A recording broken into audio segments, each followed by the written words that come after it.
अस्सलाम वालेकुम नाज़रीन, मैं हूं अरसलान खोकर। आप देख रहे हैं प्रोग्राम प्ले फील्ड। पाकिस्तान के लिए क्रिकेट में अच्छी खबर यह है कि लंबा टाइम हो गया था, मेरे कान तरस गए थे ये सुनने को कि हमारे किसी बॉलर ने 5 विकेट्स लिए हैं। हमने 10 के 10 खिलाड़ी आउट कर दिए हैं, हमने पूरी टीम को पवेलियन भेज दिया, हमने पहली इनिंग में लीड ले ली। ये सुनने को मेरे कान तरस गए थे। 500-550 रन करते थे तब भी लीड नहीं हो रही थी, 400-450 रन किए तब भी मैच नहीं जीत रहे थे, 166 पर आउट करने जा रहे थे सबको तब भी मैच नहीं जीत रहे थे। हम लंबे अरसे से तरस गए थे इस बात को, और मैं बड़ा शुक्रिया अदा करूंगा साजिद खान का और डोमेस्टिक क्रिकेट के परफॉर्मर्स का। डोमेस्टिक क्रिकेट को इज्जत दो, लंबे अरसे से बोर्ड के साथ मीटिंग्स हों, बोर्ड के साथ हमारी इंटरेक्शन हो, प्रेस कॉन्फ्रेंसेज हों, एक ही बात सहाफ़ी और क्रिकेट एक्सपर्ट्स और क्रिकेट अरीना के तमाम लोग कर रहे थे कि यार डोमेस्टिक क्रिकेट को इज्जत दें, जो टॉप परफॉर्मर है उनको मौका दें। बड़ा शानदार टैलेंट है कामरान गुलाम, जो लोग जानते हैं डोमेस्टिक क्रिकेट में उसको खेलता देखा, फिर उसके बाद लाहौर कलंदर्स से उसको देखा, ऑन एंड ऑफ टेलीविज़न पर उसके मैचेस देखे। जिन्होंने टेलीविज़न पर नहीं भी देखे, हम चूँकि बहुत लंबे अरसे से कवर कर रहे होते हैं तो अंदाज़ा होता है। स्ट्रॉन्ग स्किल का प्लेयर है, शानदार फुटवर्क का प्लेयर है, बैलेंस्ड बॉडी है उसकी बतौर बैट्समैन, मुड़ती हुई हिलती हुई बॉलों को शानदार तरीके से खेला उसने। उसकी रीज़न ये थी कि वो लंबे अरसे से डोमेस्टिक क्रिकेट में अपनी इनिंग्स को कंस्ट्रक्ट करना सीख गया था, और जब तक आप डोमेस्टिक क्रिकेट में लंबा अरसा नहीं लगाते, आप ना तो इनिंग्स को कंस्ट्रक्ट करना यानी इनिंग्स को बिल्ड करना सीखते हैं, और ना ही आप अपनी बॉल्स में वेरिएशन लाना सीखते हैं। इंटरनेशनल क्रिकेट में वेरिएशन का मौका नहीं होता, बॉलर घबराया हुआ भी होता है, और डरा इसलिए होता है कि आप वेरिएशन करें और बैट्समैन वो वेरिएशन जज कर ले और variation right timely right space पर राइट स्पॉट पर डिलीवर ना हो, तो बॉलर को फिर लग पता जाता है, और फिर उसके बाद वो इतना घबरा जाता है कि उसका सारा कॉन्फिडेंस शक्ल कर जाता है और फिर उसकी बॉल में वो दमखम नहीं रहता। ठीक है, कुछ लोग ड्रॉप हुए हैं, लेकिन रेस्ट बाबर आजम के हवाले से मैं ज़रूर बात करूँगा। कामरान गुलाम बहुत अच्छा प्लेयर है, बट स्टिल बाबर आजम पर जो लोग बड़े शादियाने बजा रहे हैं कि जी बाबर आजम को रेस्ट करवा दिया, ये कर दिया, वो कर दिया, बड़े इंतहाई अफसोस की बात है। मैं सोशल मीडिया देख रहा हूँ, हम अपने एक ऐसे प्लेयर के बारे में बुरी बातें कर रहे हैं जो एक 10 साल 8 साल 10 साल के गैप के बाद, यूनुस खान के जाने के बाद मैं अगर कहूँ तो को पहला प्लेयर होगा जिसने थोड़ा सा नाम पैदा करके तो हौसला दिया है, रोल मॉडल बनने की कोशिश की है। यूनुस खान टेस्ट में थे, बाबर आजम तीनों फॉर्मेट में। चले हम ज़रा पाकिस्तान क्रिकेट पर भी बात करेंगे, और जिस क्रिकेट का बहुत बड़ा इंफ्रास्ट्रक्चर है वो भी 46 पर आउट हो गई है इंडियन टीम न्यूजीलैंड के हाथों, और न्यूजीलैंड ने पहली इनिंग्स में लीड भी शुरू कर दी है। उनका सिर्फ एक ही खिलाड़ी आउट हुआ था शुरू में, तो बहरहाल 46 पे इंडियन टीम आउट हो गई है। इस पर भी बात करेंगे। पाकिस्तान क्रिकेट पर साजिद की शानदार बॉलिंग, नोमान ने भी 3 खिलाड़ियों को आउट किया, बाकी किसी बॉलर ने विकेट नहीं ली, 2 बॉलर्स ने 10 खिलाड़ियों को पवेलियन भेज दिया। आज हमें स्पेशली ज्वाइन किया बासित सुबहानी साहब ने। बासित भाई का शुक्रिया अदा करूंगा, और साथ ही डॉक्टर हफीज़ अमान साहब भी हैं। बासित भाई, आप सारे लोग जानते हैं कि क्रिकेट हो, शोबिज़ हो, पॉलिटिक्स हो, सोशल मीडिया हो, बासित भाई हमें ख़बरें भी देते रहते हैं, और कई लोगों की रिटायरमेंट तो बहुत पहले बासित भाई के ट्वीट से पता चल जाती है हमें। बासित भाई, thank you so much sir, आज आपने ज्वाइन किया हमें। बासित अली बहुत सीनियर जर्नलिस्ट भी हैं, मैं स्पोर्ट्स कहूँ या किसी भी फील्ड में बासित भाई बड़े शानदार जर्नलिस्ट, एंकर भी, ये भी एक बड़ी खासा है बासित भाई का। और बासित भाई थैंक यू सर। और डॉक्टर हफीज़ अमान साहब, क्रिकेट एक्सपर्ट और इंटरनेशनल अंपायर, हमारा रेगुलर पैनल भी है। डॉक्टर साहब थैंक यू, आपने भी हमें ज्वाइन किया।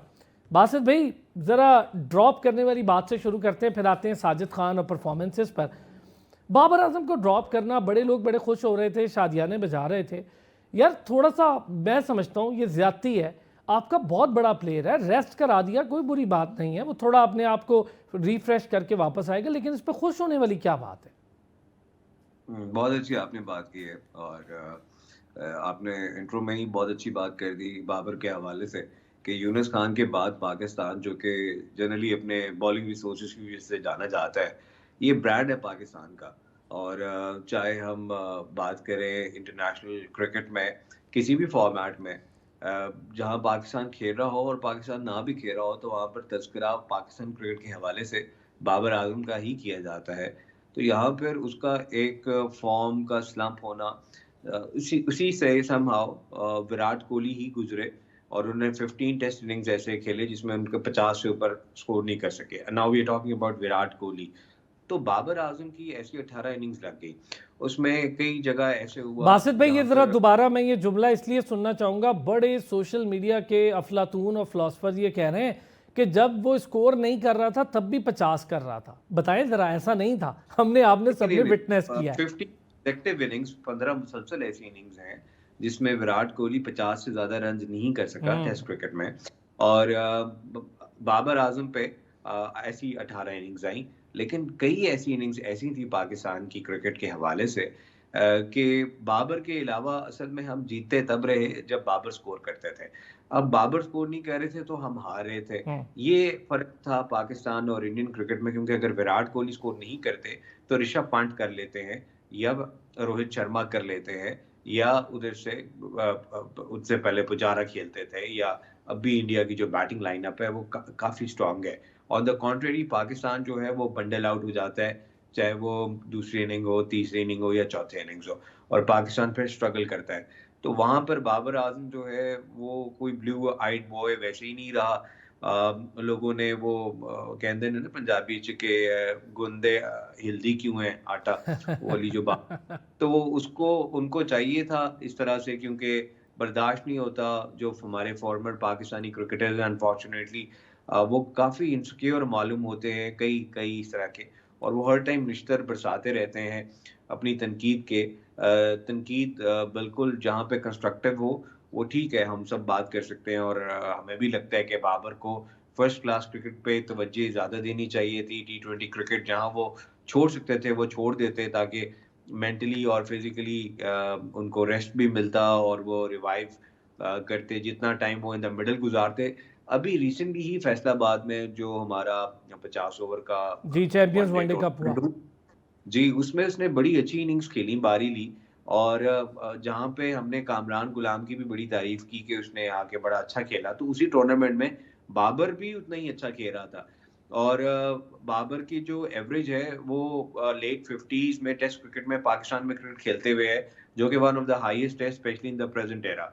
तो वो बहुत अच्छा उसको बैक करना चाहिए था उस टेस्ट मैच में। जो पहली इनिंग्स थी ठीक है, उसने उसमें भी 30 ऑड किया और उसमें उसके चंद बड़े अच्छे शॉट्स थे। दूसरी इनिंग में सारे ही क्रम्बल करके किसने स्कोर किया।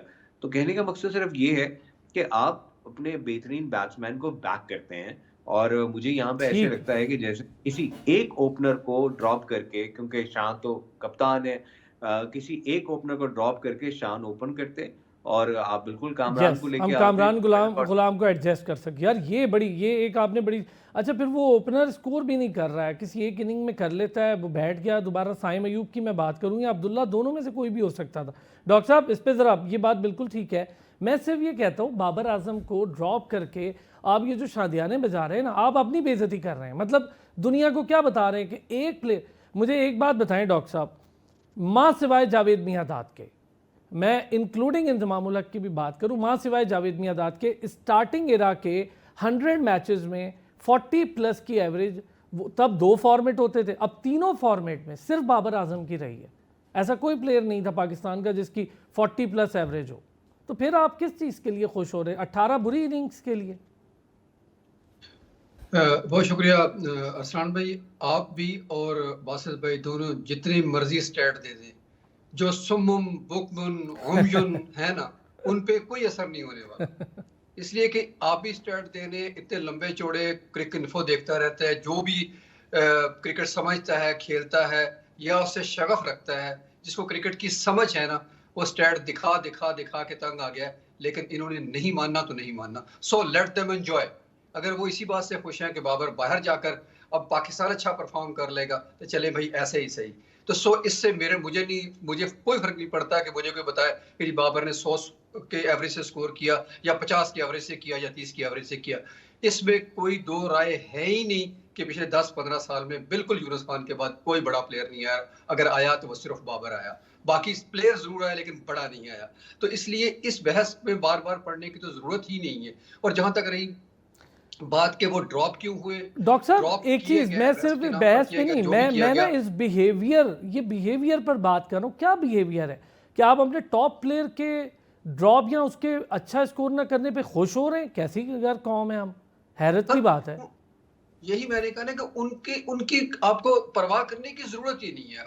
हम उनको डिस्कस करके भी शायद उनको अहमियत दे रहे हैं। या दो वजह हो सकती है उसके अरसान भाई, या तो उनकी क्रिकेट की समझ ही नहीं है बिल्कुल सिरे से, वो क्रिकेट समझते ही नहीं, या दूसरी वजह है कि समझना चाहते नहीं है, इसलिए कि वो अपने एक एजेंडा या अपने चैनल के लिए या अपने एक खास मकसद के लिए बातचीत कर रहे हैं। हो सकता है उसमें फ्रेंचाइज क्रिकेट भी शामिल है, उसमें चैनल भी शामिल है, मीडिया हाउसेज भी शामिल है, सब कुछ शामिल है उसमें। तो किसी को खुशी मिल रही है कि बाबर को बाहर निकाल दिया गया, कामरान गुलाम आए। और दूसरी जो सबसे अहम बात है वो ये है कि कल भी हमने शायद की थी ये बात कि कामरान गुलाम के आने से बाबर की जगह खत्म कैसे होगी, ये भी मुझे कोई क्रिकेट का पंडित समझा सकता है।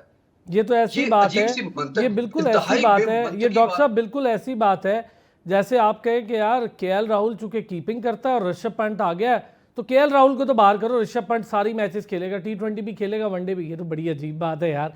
एक छोटा सा ब्रेक, मैं ब्रेक से डॉक्टर साहब वापस आता हूँ, इस पर ज़रा डिटेल डिस्कशन भी करेंगे। और अब हम ज़रा बात करेंगे साजिद खान और कामरान गुलाम की शानदार परफॉर्मेंसेस की। और मैं अरसे से जिसका कह रहा हूँ, मैं तरस गए मेरे कान भाई, 10 आउट कर ही दिए किसी तरह हमने, 10 आउट, लीड ले लो, लीड भी ले ली इस टेस्ट मैच में, पर वही सेकंड इनिंग का फंडा हमारे गले पड़ता है कि सेकंड इनिंग हमसे नहीं खेली जाती। क्या वजह है? वापस आती है ब्रेक से, इस पे बात करें। वेलकम बैक जी। बासित भाई, डोमेस्टिक क्रिकेट को इज्जत दो, आप भी कहते हैं, हम भी कहते हैं, डॉक्टर साहब भी कहते हैं, सारे कहते हैं, बिल्कुल ठीक है, डोमेस्टिक क्रिकेट को इज्जत दें। और फिर एक चीज़ जो बड़ा इसके बीच में एक बारीक लाइन है यार, डोमेस्टिक क्रिकेट खेलने भी दें।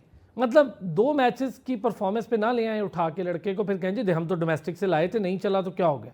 2 मैच नहीं भाई, कामरान गुलाम ने 4 एक भरपूर सीज़न लगाए हैं, 4.5 है लेकिन 4 भरपूर सीज़न उसने लगाए हैं जिसमें उसकी टॉप स्कोर्स थे, वो बड़ा शानदार प्ले। इसी तरह हुरैरा बहुत अच्छा खेल रहा है, बिल्कुल उसको मौका मिलना चाहिए। साजिद और कामरान गुलाम, अभी इनकी बात करते हैं। मैं समझता हूँ कि आपने आज देखा होगा इनिंग्स जब वो कंस्ट्रक्ट कर रहा है, तो मुझे ये चीज़ बड़ी अच्छी लग रही है कि वो मेरिट ऑफ बॉल को समझ रहा है।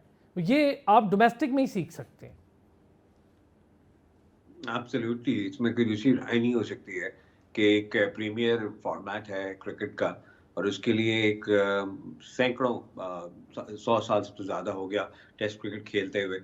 तो वहाँ पे आप देखें ऑस्ट्रेलिया और इंग्लैंड और इंडिया में भी क्रिकेट खेली जा रही थी इस वक्त, तो इसी तरीके से खेली जा रही थी। फिर पाकिस्तान की क्रिएशन होती है, तो हमारा भी जो एक फर्स्ट क्लास स्ट्रक्चर था उसी ने हमें जावेद मियांदाद दिया, उसी ने हमें ज़हीर अब्बास दिया, उसी ने हमें इमरान खान दिया, उसी ने हमें वसीम अकरम दिया, उसी ने हमें सकलैन मुश्ताक दिया। तो ये इसी स्ट्रक्चर से ही सब लोग निकल के आए। तो उसी स्ट्रक्चर को जब आपने आज से चंद साल पहले उसको ख़त्म कर दिया, तो डोमेस्टिक में क्योंकि डिपार्टमेंट्स ख़त्म हो गए, लड़कों के पास दूसरा कोई रोज़गार नहीं था, उनके लिए मुश्किल हो गया सस्टेन करना, तो उन्होंने क्रिकेट छोड़ दी। और पीएसएल ने बेसिकली पाकिस्तान क्रिकेट को हेल्प करने के बजाय अनफॉर्चुनेटली जो फ्रेंचाइज की क्रिकेट थी उसने पाकिस्तान को disservice the in the way कि जिस तरह पाकिस्तान क्रिकेट पेक्यूलियर तरीकों से काम करती है, तो वहाँ पर लॉबीज बन गए और अपने खिलाड़ी को पीआर एजेंट्स के ज़रिए या जो आपके लड़के हैं सिर्फ उनको प्रमोट करना उस तरह से, ये इसने बहुत नुकसान दिया। क्योंकि साजिद खान पीएसएल नहीं खेलते थे, कामरान गुलाम खेले लाहौर के लिए लेकिन बहुत कम मौके उनको मिले। तो ये बेसिस ही नहीं होना चाहिए था। आपकी जो टेस्ट टीम है वो एक डिफरेंट टीम है और पूरी दुनिया में जो टॉप की टीम्स हैं वो अपना जो टैलेंट है स्काउट करती हैं फर्स्ट क्लास क्रिकेट से। तो ये आपने अच्छी बात कही है कि एक तो फर्स्ट क्लास क्रिकेट खेलना चाहिए था, दूसरा जो डोमेस्टिक को इज्जत देने की बात है तो वो अभी भी प्रॉपर तरीके से नहीं दी गई है। आप देखेंगे 700 से ज़्यादा विकेट्स ले चुके हैं मोहम्मद अब्बास, लेकिन या तो कोई वजह है, कोई पर्सनल कोई क्लैश है, या तो किसी का कि आप उसको लेके नहीं आते, कहते हैं जी उसकी पेस ऐसी है, तो आप मुझे बताएंगे या तो बाकी आपके पास शोएब अख्तर और ब्रेटली हो बाकी के तो उसके साथ जाती कर रहे हैं। फिर 450 विकेट जो है वो मीर हमजा का है, उसको मौके नहीं दिए जाते। अभी आप देखें नुमान ने, एक्सपीरियंस है उसको, तो उसकी भी 400 से ज़्यादा विकेटें हैं फर्स्ट क्लास क्रिकेट में। फिर आपने साजिद खान की बात की है तो उसकी भी 230 प्लस इस मैच से पहले उसकी विकेट्स थी। तो इतना एक्सपीरियंस है, जब आप इतने आउट कर चुके हुए होते हैं तो आपको मुख्तलिफ सिचुएशंस में पता होता है आपने पहली इनिंग में, पहले दिन, दूसरे दिन, तीसरे दिन, आखिरी दिन किस तरह बॉलिंग करनी है, क्या सिचुएशन है। ये कर करके जो एक क्रिकेटर है उसकी मसल मेमोरी भी डेवलप हो जाती है, तो इस वजह से ये बहुत ज़रूरी है। डॉक्टर साहब यही बात, हम तो बस इतनी सी अर्जी डाल रहे थे यार पीसीबी को कि भाई जो लोग डोमेस्टिक खेलते हैं ना वो सिचुएशन समझते हैं, पिच समझते हैं, बॉल समझते हैं, बॉल का मुड़ना, थरथराना, हर चीज़ समझते हैं। उनका फुटवर्क होता है, अगर बॉलर हो तो उसको बॉल करना आती है, सिचुएशन में वैरायटीज़ की। भाई इतनी सी बात थी, ये अब समझ आ रही है सबको। मेरा ख्याल है पाकिस्तान क्रिकेट बोर्ड वालों को भी कुछ कुछ समझ आ रही है कि वो जहां भी गया लौटा तो मेरे पास आया। उनका भी यही है कि जहां भी गए बिल आखिर उनको डोमेस्टिक पर रिलाय करना पड़ेगा, पीएसएल से काम नहीं चलेगा। जहांदाद एक इनिंग खेल सकता है, ठीक लेकिन है, इसमें ना, इस नाफिद शेर इनिंग में खेल डॉक्टर साहब, सकता है। क्रिकेट बोर्ड के लिए माजरत, लेकिन इस शेर में थोड़ी क्लैरिटी चाहिए मुझे। ये लौटा ही है ना, लोटा तो नहीं है ना?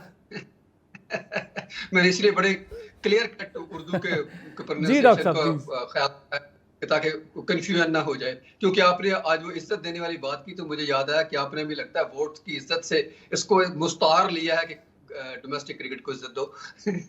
तो एनीवेज, तो पाकिस्तान क्रिकेट बोर्ड का ये अच्छा इकदाम है कि एटलीस्ट कम से कम वो लोग जो डोमेस्टिक खेल रहे हैं, जो परफॉर्म कर रहे हैं, कामरान गुलाम, शुक्र कर रहा हूँ मैं कि जो हम लास्ट प्रोग्राम में आज से 2-3 महीने पहले कर रहे थे उसमें मुझे बात कर रहे थे कि कहीं कामरान गुलाम बस्ता बांधकर अमेरिका की तरफ रुख न कर लें, क्योंकि ऐसा वक्त आ चुका था ऑलमोस्ट। हमने आपको याद है एक उस लंबी शो में एक क्रिकेटर हमारे साथ थे, टेस्ट क्रिकेटर, और वो यही बात हमें बता रहे थे कि कामरान ने राब्ता किया है, और फिर बिल्कुल मैंने बिल्कुल कामरान से बिल्कुल राब्ता उन्होंने करके ये बात बताई थी आपको कि हाँ वो बहुत दिल बर्दाश्त है।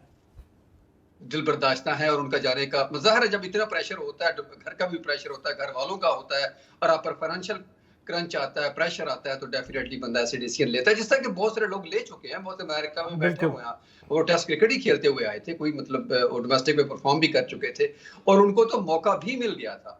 कामरान को तो मौका भी नहीं मिल रहा था। तो कम से कम ये खुश आयन सही, किसी भी सूरत में सही, कि डोमेस्टिक से लड़के आने लग गए और उनको जगह मिलने लग गई। कम से कम इस मैच ने एक नई बुनियाद जरूर रखनी है। अभी रिजल्ट क्या होगा मैच का, ये हम थोड़ा सा मेरा ख्याल अर्ली हो जाएगा कुछ कहना, जो भी रिजल्ट हो, लेकिन कम से कम इसमें पाकिस्तान के लिए बहुत कुछ पॉजिटिव है। बहुत सारे सेशन पाकिस्तान ने ग्रैब किए, खासतौर पर दो बंदों की जो परफॉर्मेंस है, साजिद और नुमान अली की अपने बात की। हालांकि ये दोनों बॉलर वो हैं जो पिछले मैच में नहीं थे, और आज दोनों ने ही विकेट ली, एक ने 7 ली, एक ने 3 ली। अभी भी तो जो आखिरी इनिंग होगी पाकिस्तान को, जाहिद को उसमें शेर डालना पड़ेगा और आमिर जमाल को भी डालना पड़ेगा पाकिस्तान को ये मैच जीतने के लिए। अच्छा, मैं अगर पाकिस्तान ये जाहिद मैच के हवाले से ज़रूर इस पे बात करूंगा, और आमिर जमाल के हवाले से इसलिए क्योंकि वो अकेला एक पेसर है, उसको बेचारे को हम सारे अकेला ही दौड़ा रहे हैं इस पूरी रोड के ऊपर। हमने कहा भाई तुम अकेले हो, हमें नहीं पता, हमारे पास और कोई पेसर नहीं है, तुम क्या। वो बैटिंग भी कर रहा है और साथ बॉलिंग भी कर रहा है, थोड़ा फिटनेस फटीक भी उसके साथ कैरी कर रहा है वो, लेकिन ये है कि वो वेरी गुड क्रिकेटर है, फील्डर है, सारा कुछ है। वापस आता हूँ ब्रेक से, ज़रा जाहिद पर भी बात करेंगे और फिर हम ज़रा इस पर देखेंगे सेकंड इनिंग क्या मसला है हमारा सेकंड इनिंग का। वापस आते हैं ब्रेक से। वेलकम बैक जी। बासित भाई, दूसरे इनिंग बड़े लंबे अरसे से प्रॉब्लम चली आ रही है। आज तो हमने पहली इनिंग के बॉक्सेस टिक कर लिए थे, 10 भी आउट कर लिए, लीड भी ले ली। वही दूसरी इनिंग का मसला, दूसरी इनिंग में फिर हम फंसते हुए दिखाई दे रहे हैं। ये वजह क्या है, हमें दूसरी इनिंग की बैटिंग क्यों नहीं आती? Once again, practice makes a man perfect. जितना ज़्यादा ये फर्स्ट क्लास खेलेंगे, दूसरी इनिंग की तरफ जाएंगे तो काम होगा ना। अगर लिमिटेड ओवर्स क्रिकेट ही ज़्यादा खेलते रहेंगे तो इनको कैसे पता चलेगा। अब जो प्रैक्टिस है हमारी थर्ड इनिंग्स की, फोर्थ इनिंग्स की खेलने की रही नहीं है, ये जाती ही नहीं। आप स्टैट्स निकाल के देख लें कि कितने इन्होंने फर्स्ट क्लास मैचेस खेले हैं। अभी जब आगे फर्स्ट क्लास आपकी आती है तो उस टाइम तो T20 लीग्स हो जाएंगी। उन्होंने फिर NOCs, क्योंकि उन्होंने कहा हुआ है साल में हमें 2 तो चाहिए, तो किसी ने कहीं जाना होगा, किसी ने कहीं, किसी की इंजरी आ जाएगी, कोई सिर्फ 2-3 मैचेस में वो ऊपर से आ जाएगा। तो ये तो इनके अपने ऊपर है। हमने कोशिश की कि इससे पहले जो टॉप के क्रिकेटर्स हैं कि इनको पर्सुएड करें कि आप काउंटी क्रिकेट खेलें। इससे पहले भी आपके जितने भी पाकिस्तान के बेहतरीन बल्लेबाज थे वो पिछले जनरेशन्स के आप उठा लें, तो उसमें ये सब लोग काउंटी में बेसिकली खेल के बने। इनको प्रेशर लेना आया, इनको अपनी इनिंग्स बनानी आई, इनको प्रेशर सिचुएशंस में निकलना है, सरवाइव करना और उसके बाद फिर नॉक बैक करना। क्योंकि 2 ही तरीके होते हैं, या तो आपने उस मैच को बचाना होता है या फिर इस पोजीशन में लेके आना होता है कि आपके पास इतना टारगेट हो कि आपके बॉलर्स डिफेंड कर सकें। तो दोनों सिचुएशंस के लिए ज़रूरी यही है कि आपको प्रैक्टिस ज़्यादा हो, आप उस प्रेशर सिचुएशन के ऊपर ज़्यादा कर सकें, क्योंकि खाली अच्छा, नेट्स दूसरी में चीज़ खेलने बासित भाई, एक चीज़ हमारे यहाँ और भी है। हमारे यहाँ ना एक बड़ा अजीब सा माइंडसेट है, वो ये कि परफॉर्मेंस दे दी हमने, अगर दूसरी इनिंग में नहीं भी देंगे तो पहली वाली चल जाएगी, अगले 2-3 मैच खिला देगी। ये भी बड़ा मसला है। ये जो है ना प्रॉब्लम है टॉक्सिक फैन क्लब्स का भी, कि उन्होंने वो उस तरह करके उठाए हुए हैं अपने अपने जो उनके हैंडसम है विद इन्वर्टेड कॉमास, उनके जो हीरोज हैं, या देखिए इस बुनियाद पे अगर आपने लड़कों को बैक करना है कि वो आपके शहर से है या वो आपकी ज़ुबान बोलते हैं, तो ये बड़ी ज़्यादती है, क्योंकि ये पाकिस्तान की टीम है। इसमें at the end of the day आपके शहर का लड़का जो है वो नहीं जीत रहा या आपके शहर का लड़का नहीं हार रहा। ये it's about Pakistan cricket team. इसमें जितने भी अग्री। आप खैबर से अच्छा, आप ये ले लें। जुमला बड़ा ज़रूरी है डॉक्टर साहब, इस पे थोड़ा एडअप करें। यही बात, हम सेकंड इनिंग और इसके मसाइल क्यों 2-4 हैं? हम 2 भी हैं और 4 भी हैं। अच्छा हाँ, ये भी है। मैं वासिफ भाई की बात को ही कंटिन्यू कर लेता हूँ कि जो कैंप्स की बात उन्होंने की कि बहुत सारे कैंप्स बन गए एथनिसिटी की बुनियाद पर, शहरों की बुनियाद पर, क्लबों की बुनियाद पर। अब एक नया कैंप बन गया वो फ्रेंचाइज्ड क्रिकेट की बुनियाद पर।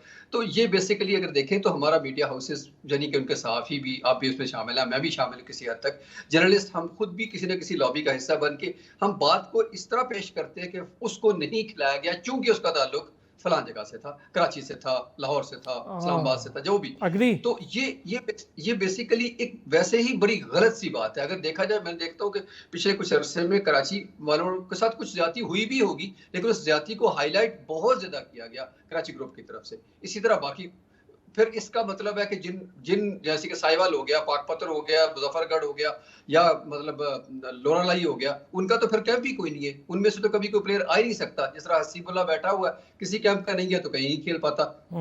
खिलाते हैं तो बस ज्यादा से ज्यादा फिर डोमेस्टिक में, फिर शाहीन में, फिर ए टीम में। तो इस तरह से वो बिल्कुल, हम कभी भी टीम, नेशनल टीम नहीं बना सकते।